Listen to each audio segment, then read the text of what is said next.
Pagpapasinaya sa Misamis Power Plant pinangunahan ni Pangulong Rodrigo Duterte. Ito ang pinakamalaki at kauna-unahang power facility sa Mindanao na formal na binuksan ng Pangulo. Ang detalye sa ulat ni Sweden Venado. Pinangunahan ni Pangulong Rodrigo Duterte Huwebes ng hapon ang pagpapasinaya sa Misamis Power Plant. Ito ang pinakamalaki at kauna-unahang power facility sa Mindanao na formal na binuksan ng Pangulo. Kaya ng 405 megawatt power plant na magbigay ng malinis at murang enerhiya sa 200 munisipalidad at barangay sa rehiyon gamit ang makabagong coal processing technology. Samantala, muling nabanggit ng Pangulo na hindi ito sang-ayon sa Anti-Coal Energy Stand ng United Nations. Paliwanag ni Pangulong Duterte, hindi tayo pwedeng diktahan ng UN na bawasan ang paggamit ng coal lalo pat kailangan natin ito para sa ating industrialization.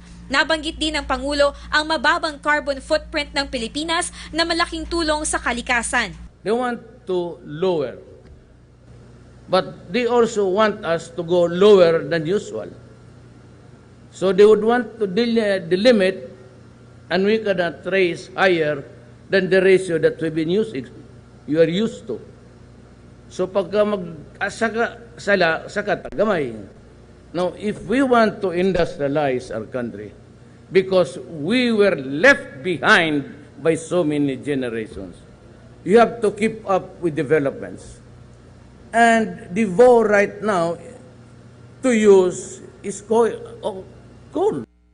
Tiwala ang pamahalaan at katuwang nitong pribadong korporasyon na mas maraming mamumuhunan at negosyante ang maeengganyong pumasok sa rehiyon dahil sa bagong tagumpay na ito. Bahagi ito ng plano ng Pangulo na paunlarin ang lahat ng rehiyon sa bansa, lalo na sa Mindanao. Isang magandang estratehiya para ma-decongest ang Metro Manila.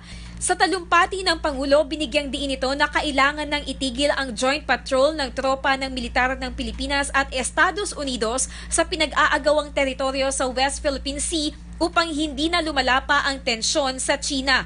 Alam na aniya ni Pangulong Duterte ang kanyang gagawin para maresolba ang problema. Ito ay sa pamamagitan ng payapang pakikipag-usap. Hindi naman tayo pwedeng mag-gera. Mag-usap na muna tayo. And there will be a time. There is always a time in this world. A time to talk, a time to war, a time for bloody, and a time for to be purified.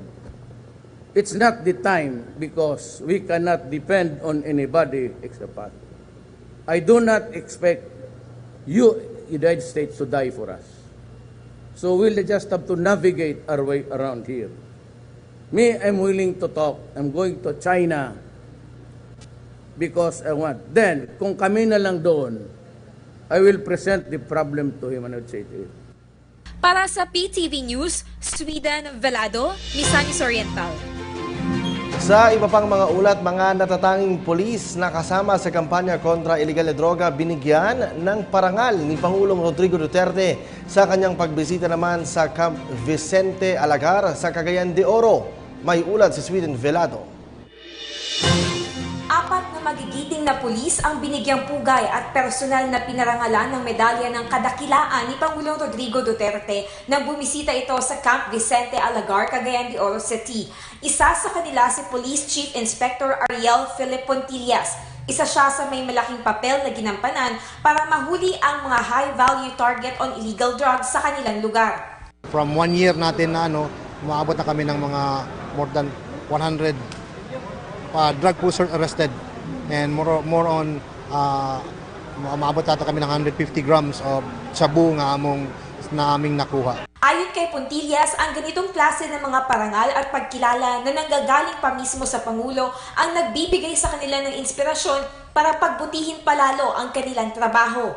It really boosts our morale. Noon kanina nung nag-conference kami, serious yung conference, din na-flash yung isang tauhan namin na namatay. Siya talaga, ininto niya yung conference. Sabi niya, bakit hindi ko alam yan? Sabi niya, dapat, sa Bukidnon. Pupuntahan ko ngayon yan.